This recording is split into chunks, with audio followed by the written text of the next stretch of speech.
Hello, everybody, and welcome back. It is Week 5, Game 5 here in Rutherford County. We're going to move into region play. I'm on the campus of Blackman High School. I've got with me the head coach of the Blackman Blaze, head coach Matt Kriesky. How you doing today, Coach? Pretty good. How are you? Well, I heard that something happened last night. We had some barrels stolen, and now they've ended up over in Oakland, but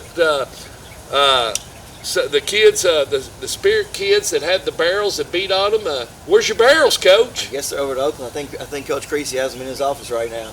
Well, you know, have you asked him if he can put them in that pickup truck and bring them back over to you today or tomorrow? Who's going to get them? He actually offered to bring them over here, but I said he can wait till tomorrow.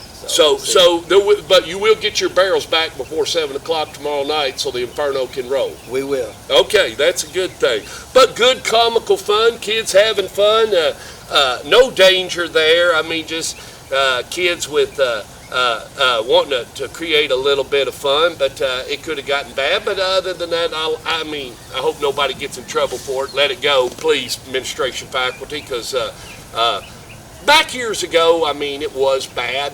I am so glad that has been worked out. You know, years ago, I grew up in a rural county, and skunks were thrown on our bus. Our bus was shot at. A lot of things like that were bad back years ago. We don't have any of that. I think the last time Smyrna and Laverne, that when we had real grass down there, I think they came down and Laverne came over and threw a little stuff on the field, and that happened here. Yeah. You know, do some weed killer on the field, and maybe made an emblem, and now you can't grow grass there or something like that. Some of this comical stuff. It's good for both schools, isn't it? It is. It's just, you know, students get into it. You know, in this county, that's just the way it is, and it's good fun. You know, we're expecting both schools bring a great crowd tomorrow. Yeah, it's going to boost the ticket sales. Yeah. I mean, they're going to come now because there's a little bit of grit involved. Yeah, so it's going to be a fun Friday night of football tomorrow night. Well, you know what you're going up against. Yes, sir. You know I slipped over there. But let's talk about Summit first. Let's get through Summit, and then we'll talk about Kevin and the Oakland Patriots and the goons he's got. Summit, how'd you do? What'd you feel like went right? You got that win in a big night here at the Inferno. Yeah, I thought we played well. I thought we started out a little slow. Once we got going in the second quarter, I think everything went well. Started moving the ball like we wanted to. Marcus Cameron came in and played some quarterback. He threw the ball well. I think he ended up with, around 95 yards passing. Brian O'Dore, another sophomore, had a big reception from him, about a 35-yard touchdown pass from him.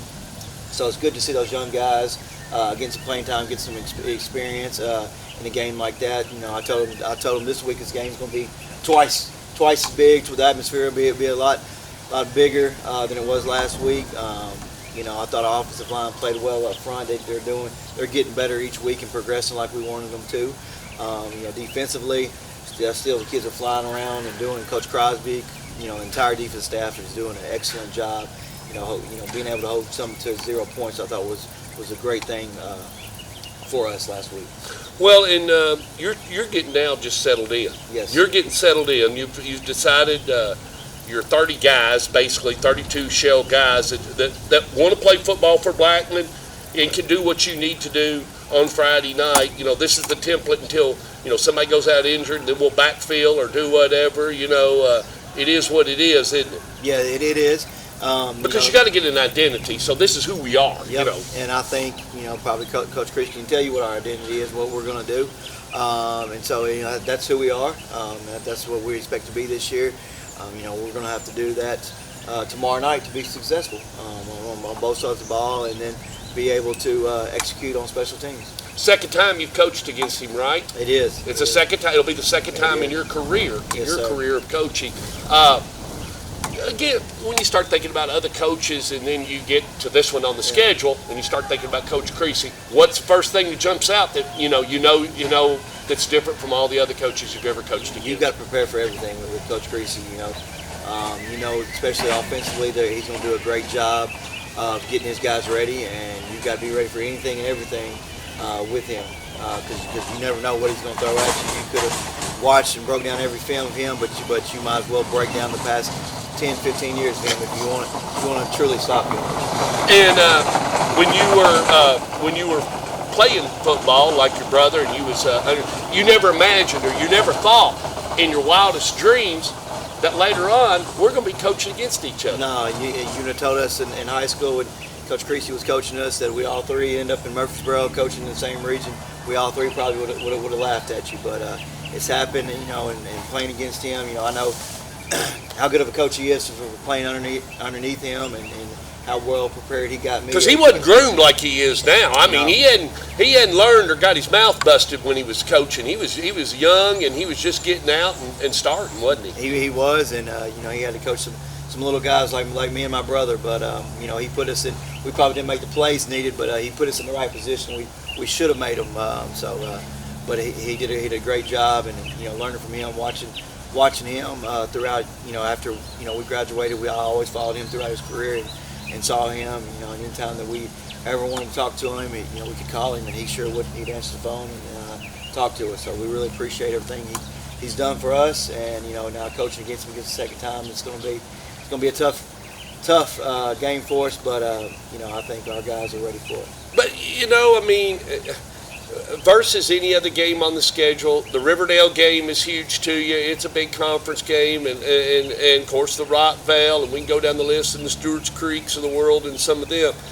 But like I said, I was telling Coach Kriesky, and I was talking about since I went independent, and I filmed here at Black from 2009 to the end of 2011. Tavis's last year was my last year here being just for one school. I decided I wanted to go and try to.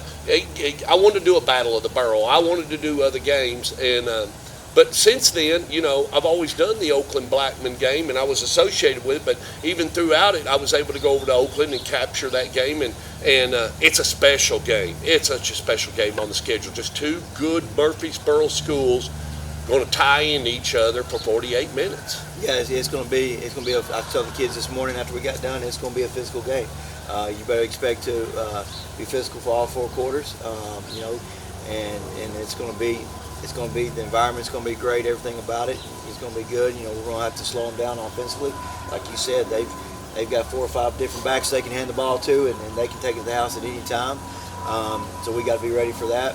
And then offensively we're going to have to be able to move the ball. Coach Watson and his defense staff, they do a great job. They're going to send pressure everywhere, and so we've got to be ready for it. Our guys, you try to simulate in practice, but it's just not the same until you get. There's no way you can do it. No. If you could, then your kids would have game time experience before you got to the game. That's right, and so I told the kids, hey, they got to be prepared for the unexpected, and we've got to make adjustments. We've got to move on from them. We can't. Something negative happens, we can't sit there. No, you can't. You got to put it behind you, because even if whoever comes out the winner, you've got other region games that you'll have to worry about after once it comes 10 o'clock. You're going to have to, whoever the loser is going to have to adjust and say, this is who we got to take out now. It's now down to who's sitting at the top, who will sit there, and you got to go knock them off. Your brother was like Coach Kriesky said. Your brother got him last year, took away that playoff, that first round play. He had to go over there for the playoffs because your brother had home field advantage, and he don't want to lose it, and you don't want to lose it. Even if you lose Friday night, now I'm biting for second because I want the first round of the playoffs to be here at Blackman. No matter what, you're now into that. So it's just it's going to move a little bit.